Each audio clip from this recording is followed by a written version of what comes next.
Hello children, good morning and welcome back. Dear children, today I am going to start a new chapter, that is motion and time. The word motion and time both are interrelated aspects. How can you say the body is in motion and how can you say that body is in rest? Try to recall what you have studied in previous class, that is in class 6. A body is said to be in motion when it changes its position with respect to time. So time is very much important to specify motion. And when the body is not going to change its position with respect to time, then we can say the body is in rest. Clear? So try to understand. Suppose here is one person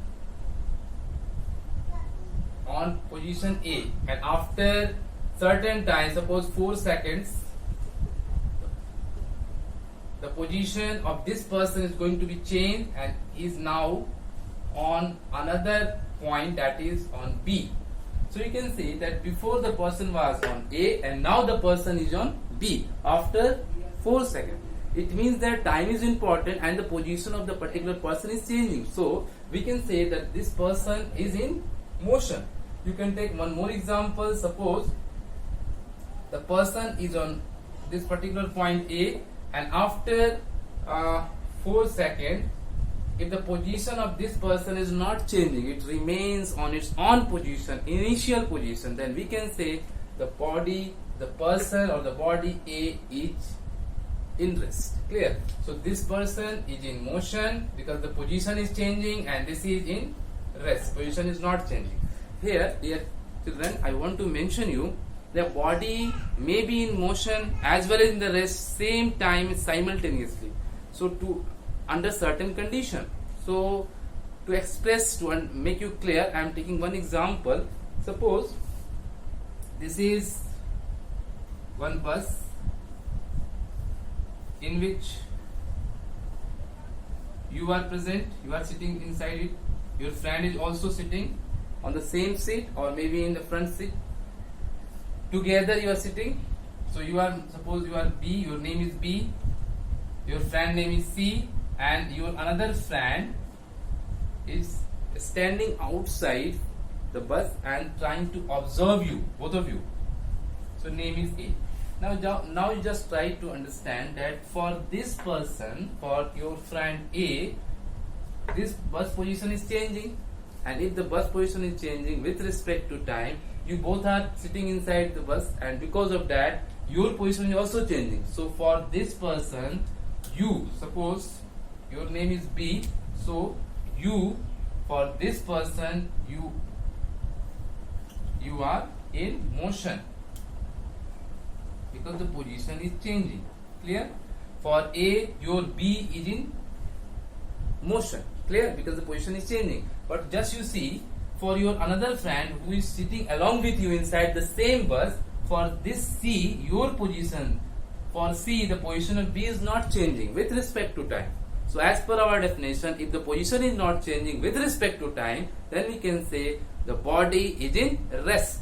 So you can see that for C, the position of B is not changing. That's why for C, the B is in rest. So at the same time you can see that for A, the B is in motion, and for C, the B is in rest. So everything is depend upon changing of position and time related factor. Clear? Now in the previous class also you have studied about the different type of motion like slow motion, fast motion, multiple motion, periodic motion, non-periodic motion, curvilinear motion, rectilinear motion, different type of motion. I think you all have learned the basic thing of the different type of motion. So motion, this chapter we will try to explain about basic of motion and the interrelated aspect with time and its related factor related to time. Clear? So dear children, now we'll try to understand that suppose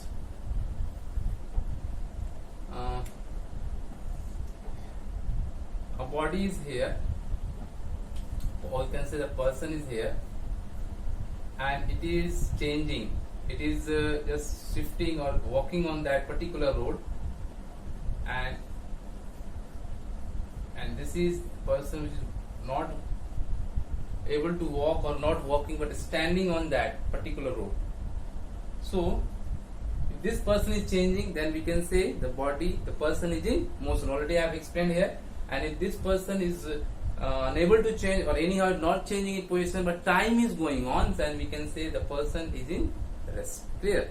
So today we have explained about the basic of motion and try to understand these things that we have discussed right now. Try to revise the things, try to learn the things.